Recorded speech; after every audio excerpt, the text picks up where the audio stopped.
বাংলাদেশের সর্বশেষ আপডেট সংবাদে আপনাকে সুস্বাগতম। আমাদের চ্যানেলের নতুন দর্শক হয়ে থাকলে চ্যানেলটিকে সাবস্ক্রাইব করুন। শুরুতেই জানিয়ে দিচ্ছি সংবাদ শিরোনাম। প্রথমেই জানাবো, বিশৃঙ্খলা লাগিয়ে রাখা অনেকের জন্য ভালো সুযোগ, বলেছেন তারেক রহমান। এরপর আপনাদের জানাবো, অসুস্থতার কারণে মুক্তিযোদ্ধা দলের সমাবেশে থাকবেন না খালেদা জিয়া। সর্বশেষ জানাবো, প্রধান উপদেষ্টার নির্বাচনী রোডম্যাপে হতাশ বিএনপি। সুপ্রিয় দর্শক, এতক্ষণ শুনছিলেন সংবাদ শিরোনাম, এবার বিস্তারিত।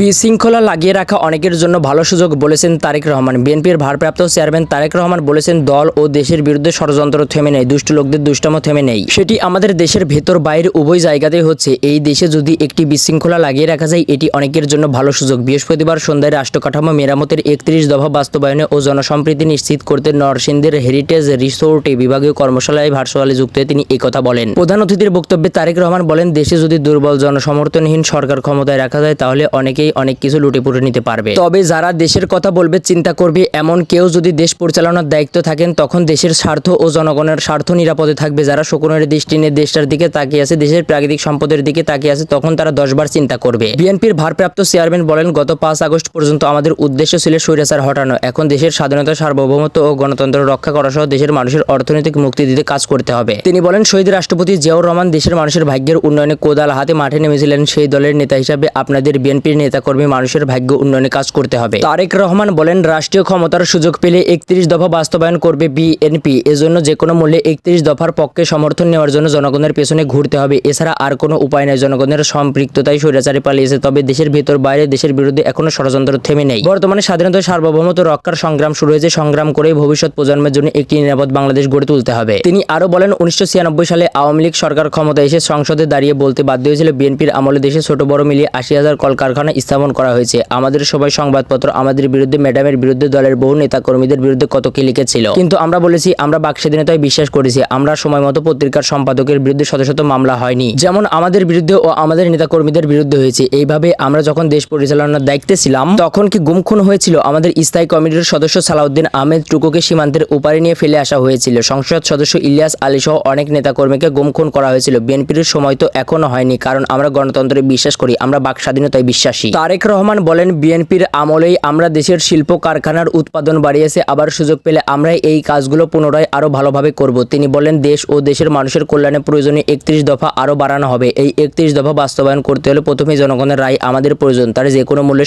অবস্থান থেকে আপনাদের জনগণের কাছে যেতে হবে, জনগণের পাশে থাকতে হবে। ভবিষ্যতে চিকিৎসা ব্যবস্থাকে ঢেলে সাজানো হবে বলে জানিয়ে তারেক রহমান বলেন, চিকিৎসার জন্য কাউকে দেশের বাইরে যেতে হবে না। দেশের উন্নত মানের স্বাস্থ্যসেবা নিশ্চিত করা হবে। সব দেশের মানুষই স্বাস্থ্যসেবা পাবে। সারা দেশে পল্লী চিকিৎসক নিয়োগ করা হবে। এর মধ্যে বেশি নারী চিকিৎসক নিয়োগ দেওয়া হবে। বর্তমানে যুব সমাজ মাদকে আসক্ত হয়ে যাচ্ছে। বিএনপির এক নেতার প্রশ্নের উত্তরে তারেক রহমান বলেন, গত 15 বছরে দেশ খেলাধুলার ব্যবস্থা নেই, ডিবেটিং করার ব্যবস্থা নেই। যুবকরা তাদের সময় কাটানোর উপযুক্ত কোনো সুযোগ পাচ্ছে না। তাদের নিয়ে কোনো উদ্যোগ না নেওয়ার কারণে যুব সমাজ মাদকে জড়িয়ে যাচ্ছে। তারা যেন মেধা বিকাশ করতে পারে, সেই ব্যবস্থা নেওয়া হবে। প্রাথমিক শিক্ষা নিয়ে তারেক রহমান বলেন, শিক্ষাক্ষেত্রে বাজেট বরাদ্দ বাড়ানো হবে। মেধাবীরাই প্রাইমারি স্কুলের শিক্ষক হবেন। তাদের ভালোভাবে প্রশিক্ষণ করানো হবে। প্রতি বছর প্রশিক্ষণের মাধ্যমে তাদের আপগ্রেড করানো হবে। বাচ্চাদের সুনাগরিক করে গড়ে তোলার দায়িত্ব শিক্ষকদের। 1.5 কোটি প্রবাসীদের পর্যায়ক্রমে তাদের ভোটের অধিকার বাস্তবায়ন করা হবে। ক্ষমতায় গেলে তাদের এই অধিকার বাস্তবায়নে কাজ করা হবে। বিএনপির যুগ্ম মহাসচিব ও নরসিংদী জেলা বিএনপির আহ্বায়ক খায়রুল কবির খোকনের সভাপতিত্বে এই কর্মশালায় উপস্থিত ছিলেন বিএনপির যুগ্ম মহাসচিব শহীদ উদ্দিন চৌধুরী এনি, তারেক রহমানের উপদেষ্টা মাহাদি আহমেদ সহ ত্রাণ বিষয়ক সম্পাদক হালিমা নেওয়াজ আরলি সহ স্থানীয় সরকার বিষয়ক সম্পাদক শাম্মী আক্তার সহ গণশিক্ষা বিষয়ক সম্পাদক আনিসুর রহমান তালুকদার খোকন, জেলা বিএনপির সদস্য সচিব মঞ্জুর এলাহি, মনোহরদী বেলাব আসনের সাবেক সংসদ সদস্য সর্দার সাখাওয়াত হোসেন বকুল সহ কেন্দ্রীয় ও স্থানীয় শীর্ষ নেতারা।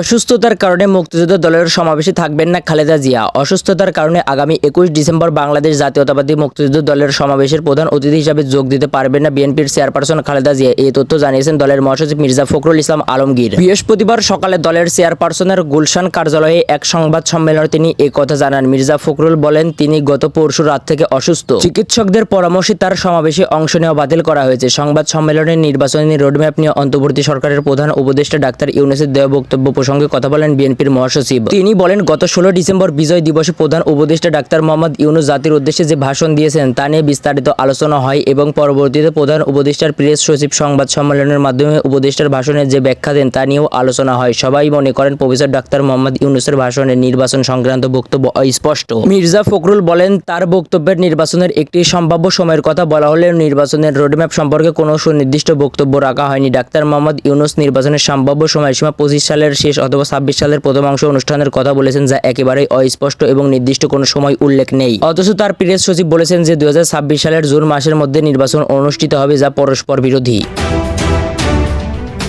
প্রধান উপদেষ্টার নির্বাচনী রোডম্যাপে হতাশ বিএনপি। নির্বাচনী রোডম্যাপ নিয়ে অন্তর্বর্তী সরকারের প্রধান উপদেষ্টা ডাক্তার ইউনূসের দেওয়া বক্তব্যে আশাহত বিএনপি, এমনটি মন্তব্য জানিয়েছেন দলটির মহাসচিব মির্জা ফখরুল ইসলাম আলমগীর। তিনি বলেছেন, গত 16 ডিসেম্বর বিজয় দিবসে প্রধান উপদেষ্টা ডাক্তার মোহাম্মদ ইউনূস জাতির উদ্দেশ্যে যে ভাষণ দিয়েছেন তা নিয়ে বিএনপির জাতীয় স্থায়ী কমিটির সভায় বিস্তারিত আলোচনা হয় এবং পরবর্তীতে প্রধান উপদেষ্টার প্রেস সচিব সংবাদ সম্মেলনের মাধ্যমে উপদেষ্টার ভাষণের যে ব্যাখ্যা দেন তা নিয়েও আলোচনা হয়। বুধবার বিএনপির জাতীয় স্থায়ী কমিটির সভার সিদ্ধান্ত জানাতে বৃহস্পতিবার গুলশানে দলটির চেয়ারপারসনের রাজনৈতিক কার্যালয়ে আয়োজিত সংবাদ সম্মেলনে মির্জা ফখরুল এসব কথা বলেন। সংবাদ সম্মেলনে বিএনপির স্থায়ী কমিটির সদস্য সালাউদ্দিন আহমেদ উপস্থিত ছিলেন। বিএনপির ভারপ্রাপ্ত চেয়ারম্যান তারেক রহমানের সভাপতিত্বে বুধবার বিএনপির স্থায়ী কমিটির সভা অনুষ্ঠিত হয়। এতে উপস্থিত ছিলেন স্থায়ী কমিটির সদস্য ডাক্তার খন্দকার মোশাররফ হোসেন, মির্জা আব্বাস গায়েশ্বর চন্দ্র রায়, ডাক্তার আব্দুল মঈন খান, মির্জা ফখরুল ইসলাম আলমগীর, আমির খসরু মাহমুদ চৌধুরী, সালাউদ্দিন আহমেদ, বেগম সেলিনা রহমান, মেজর আবদুল্লাহ, হাফিজ উদ্দিন আহমেদ, অধ্যাপক ডাক্তার AZM জাহিদ হোসেন। সংবাদ সম্মেলনে মির্জা ফখরুল বলেন, তার বক্তব্যে নির্বাচনের একটি সম্ভাব্য সময়ের কথা বলা হলেও নির্বাচনের রোডম্যাপ সম্পর্কে কোনো সুনির্দিষ্ট বক্তব্য রাখা হয়নি। ডাক্তার মোহাম্মদ ইউনূস নির্বাচনের সম্ভাব্য সময়সীমা 25 সালের শেষ অথবা 26 সালের প্রথম অংশে অনুষ্ঠানের কথা বলেছেন, যা একেবারেই অস্পষ্ট এবং নির্দিষ্ট কোনো সময় উল্লেখ নেই। বিএনপির মহাসচিব আরও বলেন, এই ধরনের পরস্পর বিরোধী বক্তব্য আরও বিভ্রান্ত সৃষ্টি করেছে। যেহেতু নির্বাচন কমিশন গঠিত হয়ে গেছে, সেহেতু নির্বাচনের অনুষ্ঠানের বিলম্বের প্রয়োজন নেই। নির্বাচন কেন্দ্রিক সংস্কারগুলো সম্পন্ন করে দ্রুত নির্বাচন অনুষ্ঠান সম্ভব। জনগণ এই বিষয়ে প্রধান উপদেষ্টার কাছ থেকে সুস্পষ্ট বক্তব্য প্রত্যাশা করে। নির্বাচনের সুনির্দিষ্ট সময় রাজনৈতিক দল ও অন্যান্য অংশীজনের সঙ্গে আলোচনার মাধ্যমে নির্ধারণ করা উচিত। মির্জা ফখরুল বলেন, সংবিধানের 15 সংশোধনী সংক্রান্ত মাননীয় হাইকোর্টের রায়ের বিষয়ে আমাদের বক্তব্যে ওই সংশোধনীতে মোট 55টি দফায় সংবিধানের বিভিন্ন অনুচ্ছেদে প্রস্তাবনায় এবং তফসিলে ব্যাপক পরিবর্তন, সংযোজন ও বিয়োজনের করার মধ্য দিয়ে সংবিধানকে একদলীয় শাসন এবং রাষ্ট্র ব্যবস্থার কায়েমের প্রধানতম হাতিয়ারে পরিণত করা হয়। সংবিধানের মৌলিক কাঠামোকে ক্ষতিগ্রস্ত করে গণতন্ত্রকে বেহাত করে দেওয়া হয়। তিনি বলেন, আদালত রায়ের ঘোষণার সময় কিছু বিষয় মন্তব্য ও পর্যবেক্ষণ সহ উক্ত সংশোধনের গুরুত্বপূর্ণ কিছু অংশ অবৈধ ঘোষণা করেছেন ও কিছু অংশ সংরক্ষণ করেছেন এবং অধিকাংশ আগামী সংসদের বিবেচনার জন্য ছেড়ে দিয়েছেন। কিন্তু রিট আবেদনকারীরা, সংযুক্ত হওয়া রাজনৈতিক দলসমূহ এবং অন্যান্য অংশীজন এবং দেশের আপামর জনসাধারণ আদালতের কাছে আরও বেশি কিছু সিদ্ধান্ত আশা করেছিল। সুপ্রিয় দর্শক, এই ছিল এখনকার সর্বশেষ বাংলা আপডেট সংবাদ। পরবর্তী বাংলা আপডেট সংবাদ পেতে চ্যানেলটিকে সাবস্ক্রাইব করে বেল আইকনটিকে বাজিয়ে রাখুন। আপনার মূল্যবান মন্তব্য জানিয়ে দিন আমাদের কমেন্ট বক্সে, আর ভিডিওটি শেয়ার করে অন্যকে দেখার সুযোগ করে দিন।